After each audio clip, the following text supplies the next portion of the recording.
નમસ્કાર ખેડૂત મિત્રો, સ્વાગત છે તમારું ખેડૂત પરિચય યુટ્યુબ ચેનલમાં। આજે તારીખ 10 માર્ચ 2024 ની આજની સવારની હવામાન અપડેટની અંદર માહિતી મેળવીએ તો બેક ટુ બેક વેસ્ટર્ન ડિસ્ટર્બન્સની અસર ગુજરાતમાં કેવી જોવા મળશે, આગામી દિવસ દરમિયાન શું ગુજરાતની અંદર માવઠાના વરસાદની સંભાવના છે કે નહીં તેની અપડેટ મેળવીશું। તાપમાન વિશે ચર્ચા કરશું, સાથે જ હીટ વેવનો રાઉન્ડ આવી રહ્યો છે તેની પણ અપડેટ મેળવીશું। ચેનલમાં નવા હોય તો ચેનલને સબસ્ક્રાઇબ કરી દેજો અને વિડીયોને લાઇક આપીને તમામ ખેડૂત ભાઈને શેર કરી દેજો। ખાસ કરીને અત્યારે ગુજરાતનું હવામાન સાવ સૂકું જોવા મળી રહ્યું છે, પરંતુ આજથી ગુજરાતના હવામાનમાં ફેરફાર જોવા મળશે, કારણ કે back to back western disturbance આવી રહ્યા છે।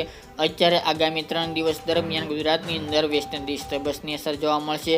હાલાકી આ વેસ્ટર્ન ડિસ્ટર્બન્સ ગુજરાતને વધુ અસર નહીં કરે, કારણ કે તેનો ઝુકાવ ઉત્તર ભારત વિસ્તાર તરફ વધુ જોવા મળી રહી છે, ઉત્તર ભારતના વિસ્તારમાંથી પસાર થઈ રહ્યું છે, જેના કારણે ગુજરાતમાં તેની અસર નહિવત જોવા મળી શકે છે। પરંતુ ગુજરાતના હવામાનમાં પલટો આવી શકે છે આગામી 3 દિવસ દરમિયાન, જેમાં કચ્છના વિસ્તારો, ઉત્તર ગુજરાતની અંદર સાબરકાંઠા, બનાસકાંઠા, મહેસાણા, પાટણ અને પશ્ચિમ સૌરાષ્ટ્રના જામનગર, દ્વારકા, પોરબંદર અને રાજકોટ અને અમરેલી જેવા વિસ્તારોની અંદર ઘાટા વાદળો જોવા મળી શકે છે। બાકી ગુજરાતની અંદર હાલની અપડેટ મુજબ માવઠું થાય તેવી શક્યતા ઓછી જોવા મળી રહી છે। અમુક જગ્યાએ છાંટછૂટ પડી શકે છે, બાકી મોટું માવઠું થાય તેવા સંજોગો હાલની અપડેટ મુજબ જોવા મળતા નથી।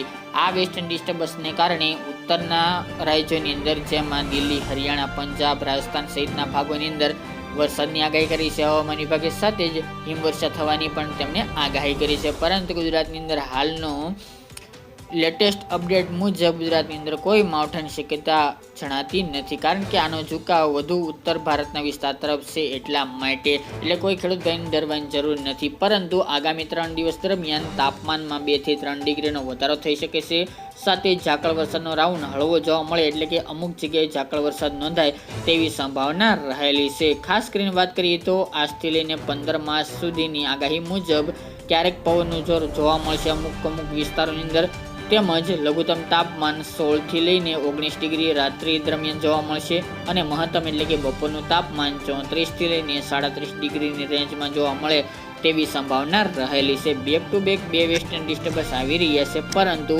તેની અસર ઉત્તર ભારતના પહાડી વિસ્તારમાં જોવા મળશે। સૌરાષ્ટ્ર, કચ્છ અને ગુજરાતમાં હાલની અપડેટ મુજબ તાપમાનમાં ફક્ત ફેરફાર જોવા મળે તેવી સંભાવના છે, કારણ કે હવામાન બદલાશે એટલા માટે। તેમજ આગામી 8 થી લઈને એટલે કે આજથી લઈને 15 માર્ચ સુધીની અપડેટ અંદર પવન મુખ્યત્વે ઉત્તર પશ્ચિમ અને ઉત્તર પૂર્વના ફૂંકાઈ શકે છે। ત્યારબાદ આ સમય માટે પવનની દિશા ઉત્તર પશ્ચિમ અને પશ્ચિમના ફૂંકાય તેવું અનુમાન છે, અને ખાસ કરીને આ દિવસો દરમિયાન પવનની ઝડપ નોર્મલ 7 થી લઈને 15 કિલોમીટર પ્રતિ કલાકની જોવા મળશે, જ્યારે ઝાપટાના પવનો 20 થી લઈને 25-26 કિલોમીટર સુધીના ફૂંકાય તેવું અનુમાન રહેલું છે। તેની સાથે ગુજરાતના મોટાભાગના વિસ્તારોમાં નોર્મલ ન્યૂનતમ તાપમાન 17 થી લઈને 18 ડિગ્રી વચ્ચે જોવા મળે તેવી શક્યતા રહેલી છે, અને આપણે જણાવ્યું તે મુજબ કે બપોર દરમિયાનનું તાપમાન ખાસ કરીને 34 થી લઈને 37 ડિગ્રી આગામી દિવસો દરમિયાન જોવા મળી શકે છે। અમુક દિવસ દરમિયાન આ 5 દિવસની અંદર 1-2 દિવસની અંદર તાપમાનમાં થોડો એવો ઘટાડો થાય તેવી સંભાવના છે। તેમજ વાત કરીએ તો આગામી દિવસ દરમિયાન 11, 12 અને 13 માર્ચ દરમિયાન કચ્છ અને પશ્ચિમ સૌરાષ્ટ્રના વિસ્તારની અંદર સામાન્ય ઝાકળ વરસાદ નોંધાય તેવી સંભાવના રહેલી છે। આગામી દિવસ દરમિયાન હાલની અપડેટ મુજબ કોઈ માવઠાની શક્યતા જણાઈ રહી નથી, અને સાથે જ હવે હીટવેવનો રાઉન્ડ આવે તેવી આગાહી કરવામાં આવી રહી છે, જેમાં વાત કરવા જઈએ તો હીટવેવની શક્યતા 19 માર્ચથી લઈને 25 માર્ચ વચ્ચે જોવા મળી રહી છે। તે દરમિયાન તાપમાન સમગ્ર વિસ્તારમાં 40 ડિગ્રીના પાર પહોંચે તેવી સંભાવના છે, જેના કારણે હળવો હીટવેવનો રાઉન્ડ માર્ચ મહિનાની 20 તારીખ આજુબાજુ જોવા મળે તેવી સંભાવના રહેલી છે। એટલે ગયા વર્ષની સરખામણીએ 2024નું વર્ષ વધુ ધગધગતું સાબિત થાય તેવી પણ હાલ તો અપડેટ સામે આવી રહી છે, જેના અનુસંધાને 2024નું ચોમાસું પણ 100% સારું જાય તેવી પણ હાલ તો આગાહી કરવામાં આવી રહી છે। તેની પણ અપડેટ આપણે દિવસે દિવસે આપતા રહીશું। ચોમાસાનો કાર્યક્રમ આપણે આગામી દિવસોમાં જણાવીશું। આ ત્યાજની વહેલી સવારની અપડેટ ફરી એક નવા વિડીયો સાથે મળશું। આજ માટે